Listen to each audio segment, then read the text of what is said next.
തിരുവനന്തപുരത്ത് ആകെ ഒരു ശല്യമുള്ളത് നായന്മാരെ കൊണ്ടാണ്. ഞാൻ അറിയാതൊക്കെ പറഞ്ഞു പോയതാണ്, സാധാരണ നാട്ടിൻപുറത്ത് കൊളോക്കിയലായി പറയും പോലെ. അപ്പോൾ വക്കം ചോദിച്ചു, എന്താ നിങ്ങൾ പറഞ്ഞത്?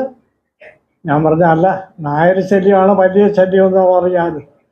അപ്പോൾ ചോദിച്ചു, ഒന്നുകൂടി പറ. അപ്പോൾ എനിക്കത് തെറ്റ് മനസ്സിലായി. ഞാൻ പറഞ്ഞു, നായ ശല്യമാണ് എന്നാണ് ഞാൻ പറഞ്ഞത്. എന്നിട്ട് എന്നെ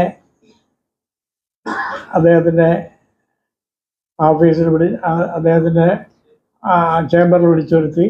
അദ്ദേഹം പറഞ്ഞു, ഞാനിപ്പോൾ ആ റെക്കോർഡൊക്കെ തിരുത്തിയിട്ടുണ്ട്. തനിക്കൊരു അഹങ്കാരമുണ്ട്, താൻ നായരാണ്, അതുകൊണ്ട് നായന്മാരെക്കുറിച്ച് പറഞ്ഞാലൊരു കുഴപ്പമില്ല. പക്ഷെ ഒരു വലിയ സമുദായമാണ്, അതിനെതിരായി ഇന്നല്ല നാളെ റെക്കോർഡിൽ കിടന്നാൽ അതൊരു മഹാ ബുദ്ധിമുട്ടാവും.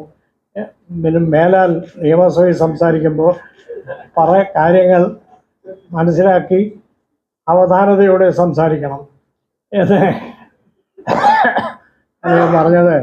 പിന്നെ നിയമസഭയിൽ അധികം പോകേണ്ടി വന്നിട്ടില്ല എന്നുള്ളത് വേറെ കാര്യം. അതുകൊണ്ട് എനിക്ക്